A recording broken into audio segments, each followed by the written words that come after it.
উনি চলে গেলে এখন আর সাজানো লোক কোথা থেকে পাবো মা?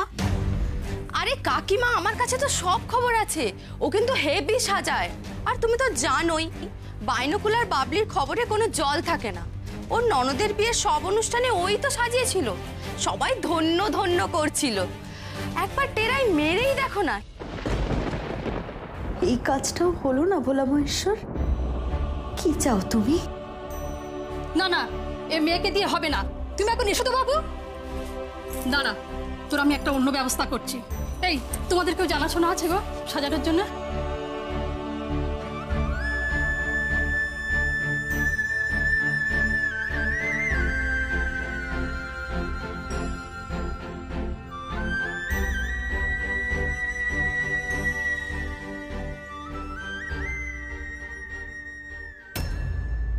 ভেবে ভেবে শরীরটার কি হাল করেছো দেখেছো? যার প্রাপ্য তাকে বঞ্চিত করে যাদের জায়গা করে দিলাম, তাদের হাতেই আমাদের শেষ হতে হবে। বেলা কর্তামশাই, ওকে কথা চুপ করো। বাবা, বাবা তোমার সাথে একটা জরুরি কথা ছিল। কি ব্যাপার? দেখো, আমি যেটা বলছি মানে শুনে প্রথমেই চেঁচামেচি করো না, একটু ঠান্ডা মাথায় শোনো। মানে এতে আমাদের সকলেরই লাভ। বলছিলাম বাবা, আমাদের ফ্যাক্টরির এখন যা অবস্থা, তো খাজনার থেকে বাজনা বেশি। এই ফ্যাক্টরি চালিয়ে যাওয়ার থেকে অনেক বেশি বুদ্ধিমানের মতো কাজ হবে যদি যদি আমরা ফ্যাক্টরিটা বেচে দিই।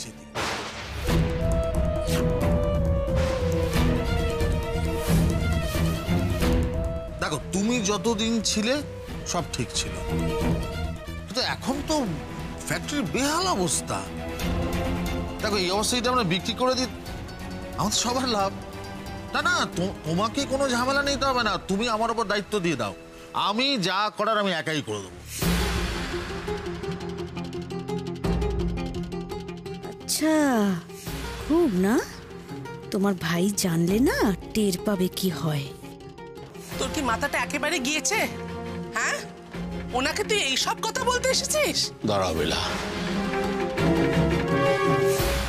কি করতে হবে আমাকে সমর?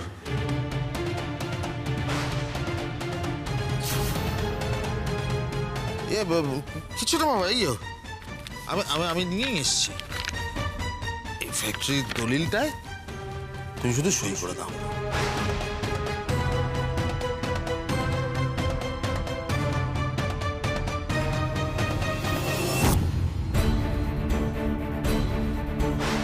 কর্তামশাই,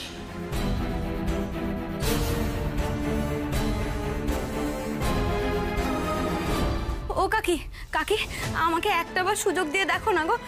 আমি না সব ভেষজ জিনিস দিয়ে সাজাই। আমি যে জিনিসগুলো দিয়ে সাজাবো সেগুলো সব আমি নিজে তৈরি করি। এই দিয়ে সাজালে কোনেকে খুব সুন্দর লাগবে দেখতে। না না, সম্ভব না একদম। আমার কথাটা একবার বিশ্বাস করো। ঠিক আছে, টাকা পয়সা দিতে হবে না, তুমি আমাকে একটাবার সুযোগ দিয়ে দেখো না। ও কাকিমা, এখন তো আর সাজানোর লোক পাওয়া যাবে না গো। ওকে একবার সুযোগ দিয়েই দেখো না গো। তখন যদি বাজে সাজায় কি হবে তখন? না না, ও বোন, তুমি অন্তত আমার কথাটা একটু বোঝো। তুমি আমাকে একটাবার সুযোগ, তবে একটু ভরসা করো আমার ওপর। কি গো মা, ওই সাজাক, যা পারে সাজাক, আর সময় নেই, সাজাও। এসো বোন, এসো এসো, এখানে বসবে, এসো।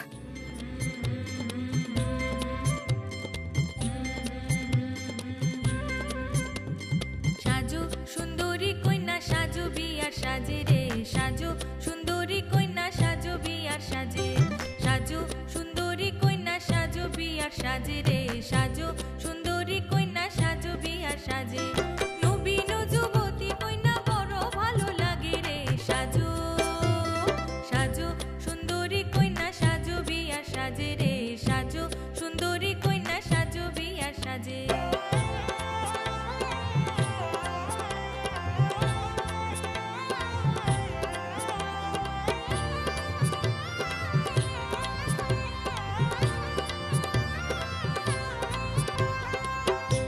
আপনি দেখুন না কেমন লাগছে আপনার নাতনিকে।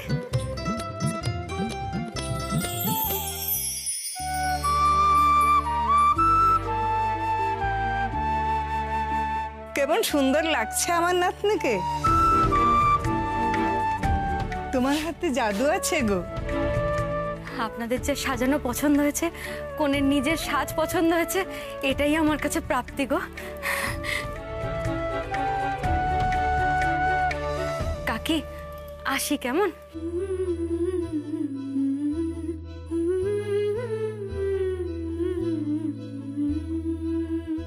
দাঁড়াও মেয়ে, তুমি যেহেতু কাজ করলে তার পারিশ্রমিক নেবে না? না গো, আমার পারিশ্রমিক লাগবে না। আমার কাজ ভালো লাগলে আমার কথা একটু সবাইকে বলবে, এটাই আমার পারিশ্রমিক। সে যখন বলবো তখন বলবো, এখন তো না। এই নাও তোমার 3000 টাকা।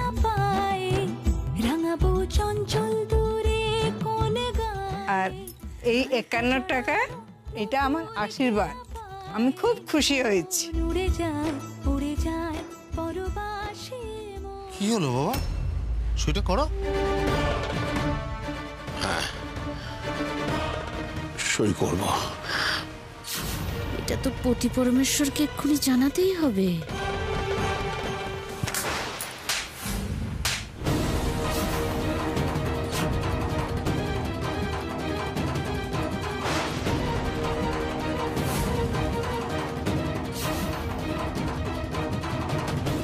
লজ্জা করে না তোমার? কুলাঙ্গার, তোমরা সবাই এক একটা কুলাঙ্গার। আমার লজ্জা করছে তোমরা আমার সন্তান বলে। শান্ত শান্ত। কি বলছে? ফ্যাক্টরি বিক্রি করে দেবে? ওই একবারও তো বললে না সবাই মিলে খেটে করে চলি, চেষ্টা করি ফ্যাক্টরিটাকে আবার ঘুরে দাঁড় করানোর? একবারও তো বললে না ফ্যাক্টরি বিক্রি করে দেবে? অত সহজ? তোমাকে বারবার বলছি সমরটা শাদি আলতা সুদূরের ফ্যাক্টরি নয়, ওটা আমার অস্তিত্ব। তুমি বসো, তুমি বসো বসো। ওই ফ্যাক্টরি বিক্রি করার আগে আমাকে শেষ করে ফেলো। আবার মরে যাওয়ার পর যা করো করো। আমি বেঁচে থাকতে, আমরা বেঁচে থাকতে এই অনর্থ কখনো হতে দেবো না, কোনোদিন হতে দেবো না। ওই দেখো, তুমি বসো, তুমি বসো বসো বসো বসো।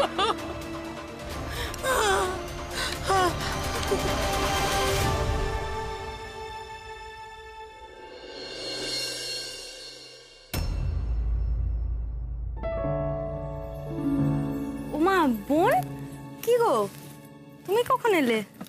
এই তোমার রাঙাদা কই গেল? কুশবাবু কোথায় গো?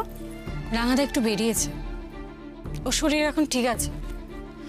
বললো শুয়ে শুয়ে আর ভালো লাগছে না, তাই আশপাশ থেকে একটু ঘুরে আসে। দেখেছো কাণ্ড, যেই একটু শরীরটা ঠিক হয়েছে অমনি বেরিয়ে পড়েছে। মোটে বাড়িতে থাকতে চায় না জানো তো। আজকে ফিরুক একবার, তারপরে আমি। রাঙা বৌদি, রাঙাদা ফিরলে না হয় তুমি ওর সাথে কথা বলো, কিন্তু তার আগে তুমি আমার সাথে কথা বলো। কি হয়েছে বোন, সব ঠিক আছে তো গো? না, কিচ্ছু ঠিক নেই। আচ্ছা রাঙা বৌদি, আমি না তোমার বেস্ট ফ্রেন্ড? হ্যাঁ, প্রিয় বন্ধু তো আমি তোমার। তাহলে আমি জানোনি কেন যে বাড়িতে এত ঘটনা ঘটে গেছে? কি বা তোমায় বলতাম বলো তো বোন। কুশবাবুর ওপরে চুরির অপবাদ লাগার পর থেকে এই বাড়ির যে অবস্থা, মানুষটা এত আঘাত পেয়েছেন, আমি বুঝেই উঠতে পারছিলাম না যে ওনাকে কি করে সামাল দেব। আমার মাথা কাজ করছিল না গো। আঘাত তো পাবেই রাঙা বৌদি। আমি কি আমার রাঙাদাকে চিনি না? আজ পর্যন্ত কোনো অসৎ কাজও করেনি, এটাও স্বভাবেই নেই। আর দেখো, ওর ওপর চুরির অভিযোগ কে আনলো? না ফুলদা। ওকে না আমি খুব ভালো মতো চিনি। ও যে কি জিনিস রাঙা বৌদি, তুমি কল্পনাও করতে পারবে না।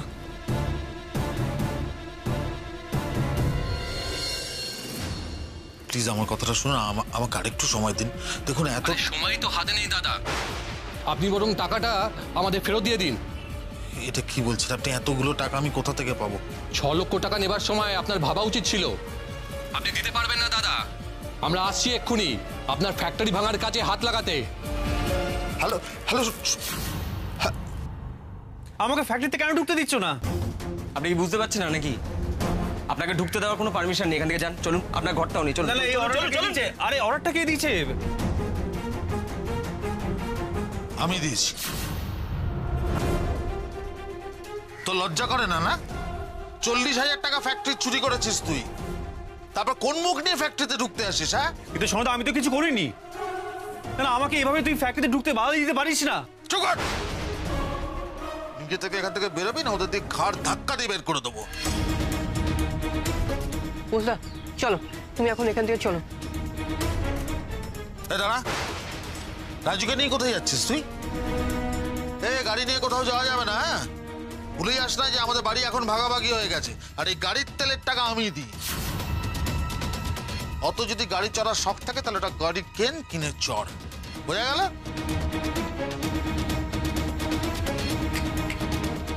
যা বেরো।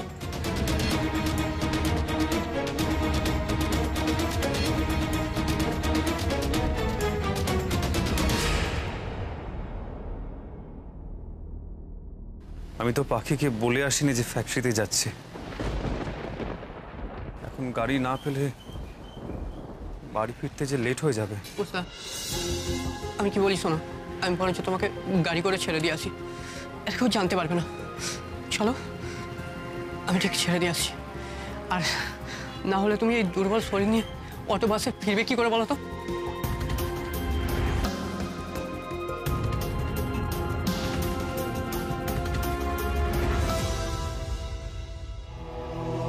বাবা, আমার তোমার সঙ্গে কিছু কথা আছে।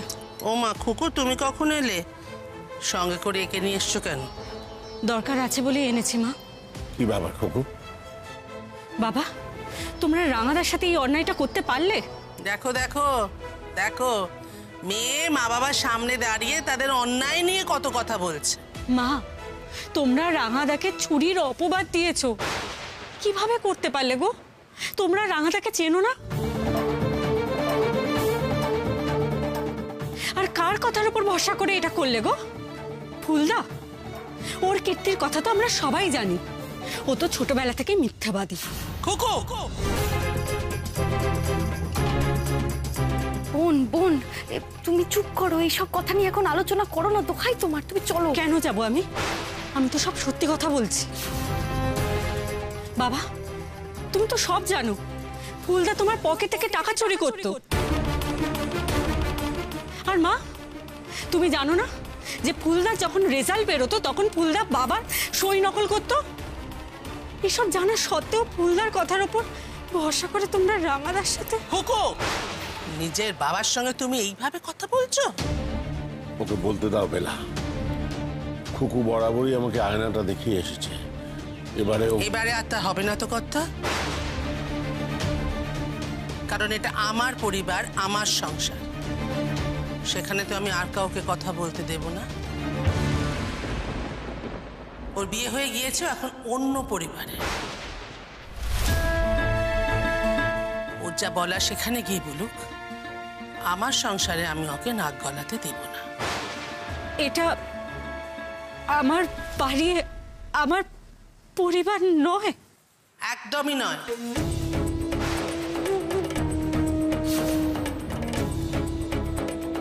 বিয়ে হয়ে গিয়েছে, এখন তুমি এই বাড়ির অতিথি। এসো, ইচ্ছে মতো এসো, কদিন থাকো, তারপরে চলে যাও, কিন্তু সংসারের কোনো ব্যাপারে নাক গলাতে এসো না।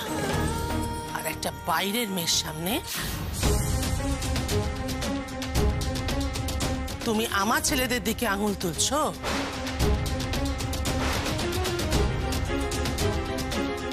বদনাম করছো তাদের। খুকু, নিজের সীমার মধ্যে থাকো।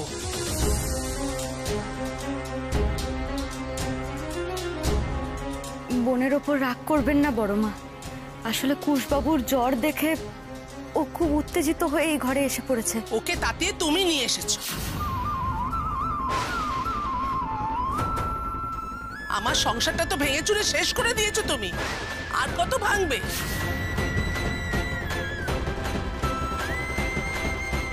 সবকিছু শেষ হয়ে গেলে তবে শান্ত হবে। বেলা, তুমি রাগ করলেও আজ আমি ওর কথা শুনবো। বলো খুকু, কি বলতে চাও? মা আমাকে কিছু বলতে দেবে না, এটাই তো স্বাভাবিক বাবা। বরাবর তো এটাই হয়ে এসেছে। ছেলেদের স্নেহে অন্ধ হয়ে মা তো কোনোদিনও তাদের দোষ দেখতে পাননি বাবা। আর রইল বাকি পড়ে মেয়েরা। তাদের তো কোনোদিনও এই বাড়িতে কথা বলতে দেওয়া হয়নি। আর বিয়ের পর তো তারা পুরোপুরি পর হয়ে গেছে, সম্পর্কই চুকে গেছে। এখন আমি বেশ বুঝতে পারছি দিদির এরকম হয়ে ওঠার কারণটা মা নিজে। তবে মা, তোমাকে আমি একটা কথা বলি, তুমি আমাকে যতই অতিথি বলো না কেন, এই বাড়ি, এই পরিবার, এই সংসারটা আমার। আমি এই পরিবারে জন্মেছি, এই বাড়িতে জন্মেছি। তাই আমি যদি কখনো দেখেছি এই পরিবারের ওপর কোনো অন্যায় হচ্ছে, আমি কথা বলবো। বাবা, ঘর থেকে বেরো। কি কি বলছো তুমি? হ্যাঁ, হাসপাতাল এত বেড়েছে, তুমি ওনাকে এই কথা বলছো? বাবা প্লিজ, তুমি আমার সাথে চলো প্লিজ, এই ঘর থেকে বেরো। ছোট থেকে খুকু সবসময় সত্যিটাই বলে এসেছে। ও যখন আজ কিছু দেখাতে চাইছে, আমি নিশ্চয়ই দেখব। কি জানি আবার কি অশান্তিটাই না হবে। তোদের এই বাড়িতে তাহলে মোট 21টা ঘর আছে, তাই তো? দাঁড়ো আমি তোমায় বলছি, এই ধরো আমাদের 2টো ঘর, ঠিক আছে, আর সোনাদিদের 2টো ঘর, আর শ্বশুর শাশুড়ির হচ্ছে 1টা ঘর। তার মানে কটা হলো? 5টা ঘর বাদ। 5টা ঘর বাদ কি রে? ওই যে তোদের ঘরে ওই আশ্রিত কুশ আর ওর বউটা থাকে না, তাদের জন্য তো একটা ঘর আছে আবার। হ্যাঁ, তার হবে 6টা। তো এই কুশটার থেকে যদি 6টা বাদ যায় 15টা, তাই তো? 15টা না, ওটাই তো জ্বালা। আবার রাঙা ঠাকুরপুর বাবা, ছোট কাকা, উনিও তো আছেন। তার মানে কতগুলো হলো রে? আরো একটা বাদ দাও। না, বাদ 14টা।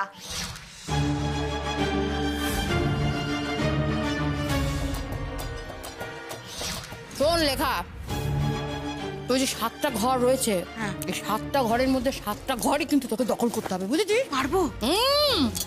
পারবি মানে কিভাবে করতে হবে সেটা আমি তোকে বলে দেবো। ঘর দখল করার ফোন দিয়াটা হচ্ছে না, করাচ্ছি ঘর দখল। দাঁড়া না, আমিও দেখাচ্ছি মজা। বাবা, একদিন তোমার দাপটে এই সারা বাড়ি কাঁপতো, আর আজকে কিনা তুমি তোমার কুলাঙ্গা ছেলেদের অন্যায় সহ্য করে ঘরের দরজা বন্ধ করে বসে আছো। বাবা, বোন এই কথাগুলো বলছে বটে, কিন্তু এরপর বাড়িতে কি যে হবে ভগবানই জানে। বাবা, এই বাড়ির প্রত্যেকটা দেয়াল ধরে না আমরা সবকটা ভাই বোন ছোটবেলা থেকে হাঁটতে শিখেছি, আর আজকে দেখো বাড়ির সব দেয়ালগুলোকে পর্যন্ত এরা ভাগাভাগি করে নিয়েছে। কোনো ভাগ সোনাদার, কোনো ভাগ ফুলদার। বাবা,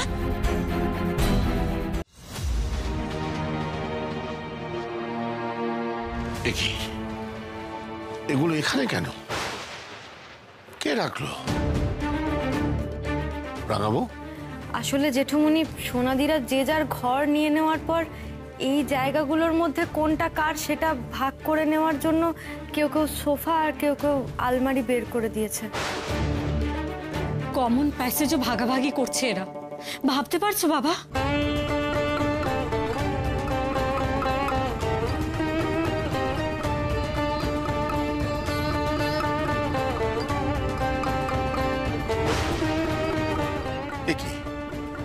গেটে তালা লাগানো কেন? ফুল দিয়ে তালা দিয়ে রেখেছে। বারান্দার এই দিকটা নিজের করে রাখবে বলে তালা দিয়ে রেখেছে। লোকে যাতায়াত করবে কি করে? অসুবিধা একটু হচ্ছে, বাবা কাল নিজের ঘরে যেতে পারছিলেন না, তাছাড়া আর কিছু না। আর কিছু কি বাকি আছে বলো তো রাঙা বৌদি? বাবা, তোমাদের মুখ থেকেই তো গল্প শুনেছি যে ছোটবেলায় নাকি সোনাদা একদিন সিঁড়ি দিয়ে নামতে গিয়ে পড়ে গেছিল। তখন কাকা এই গেটটা বসিয়ে দিয়েছিল যাতে ছোটরা আর বিপদের মুখে না পড়ে। আর আজকে কি অদ্ভুত ব্যাপার দেখো, ছোট কাকাই গেটের ওই পারে রয়ে গেছে, নিজের ঘরে পর্যন্ত যেতে পারছে না। বাবা, চলো আমার সাথে। আমি নিশ্চিত যে এখনো তোমার অনেক কিছু দেখা বাকি আছে। বাবা, এসো এসো, দেখো দেখো কি অবস্থা করেছে ওরা, দেখেছো? এই দাগটা দেখো, রান্নাঘরের ভাগাভাগি হয়েছে। ভাবতে পারছো বাবা? আরো দেখাচ্ছি, এদিকে এসো, দেখো দেখো কি করেছে, গ্যাসেরও ভাগাভাগি করেছে। কি কি করেছে সব? আসলে জেঠুমনি সোনাদি ফুলদিরা তো দুজনে ভাগাভাগি করে এখানে রান্না করে, তাই জন্যই। তোমরা, তুমি আর বড় বউ? আমি আর মামুনি ছাদের রান্নাঘরে। বাহ, অসাধারণ! কি দারুণ কথা শুনলে বাবা। বাবা, আমি তো ছোটবেলা থেকে দেখে এসেছি যে মা কাকিমারা এই রান্নাঘরেই রান্না করতেন, আর আজ এই শীল পরিবারের সব বউদের ঠাঁই হচ্ছে না এই বাড়ির রান্নাঘরে। তোমরা তো গল্প করতে বাবা যে আমি যখন ছোট ছিলাম তখন মা আমার আঙুলে শাড়ির আঁচল দিয়ে বেঁধে রাখতো যখন রান্না করতো, যাতে আমি এদিক ওদিক না চলে যাই। জানো রাঙা বৌদি, আমি না সেই ছোট্টবেলা থেকে এই রান্নাঘরে বসে পড়াশোনা করতাম। মা যখন রান্না করতো আমি বই নিয়ে এক কোণায় বসে থাকতাম। অনেক বড় বয়স পর্যন্ত না আমি এই রান্নাঘরে বসে পড়াশোনা করেছি। আর আজকে যখন এখানে দাঁড়াচ্ছি তখন সেই সব স্মৃতিগুলোকে না টুকরো টুকরো হয়ে যেতে দেখছি। তুমি প্লিজ কিছু করো, সব নষ্ট হয়ে যাচ্ছে বাবা।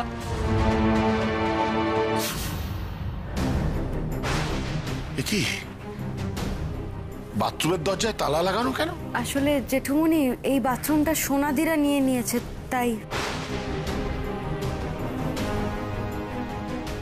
বাবা, তোমার মনে পড়ে সেই ছোটবেলায় আমরা সব ভাই বোনেরা একসাথে রং খেলে আসার পর এই বড় বাথরুমটাতে একসাথে স্নান করতাম? কত মজা হতো বলো তো।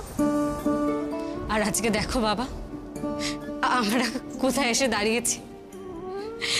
এক ভাই বাথরুমে তালা দিয়ে রেখেছে যাতে অন্য ভাইয়েরা বাথরুম ব্যবহার করতে না পারে।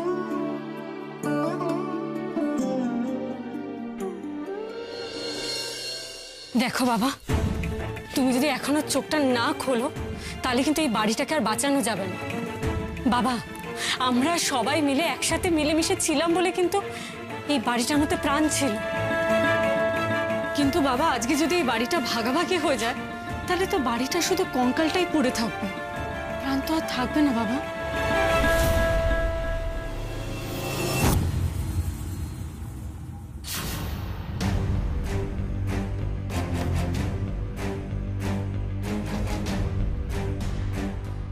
কি করছো সোনাদি? ফাঁকা ঘরটায় তালা দিচ্ছ কেন তুমি? তালা দেওয়া ছাড়া কি উপায় আছে? ফুলবউ ওদিকে 7-7টা ঘর দখল করার কথা ভাবছি, আমিও ছেড়ে দেবো নাকি? কিছুটাই ছাড়বো না। দেখছো বাবা, তুমি দেখতে পাচ্ছ? হ্যাঁ, তুমি দেখতে পাচ্ছ তো? তোমাকে যেটা বলছিলাম তুমি কি এখন দেখতে পাচ্ছ সেটা? ফুলবউ কোথায়?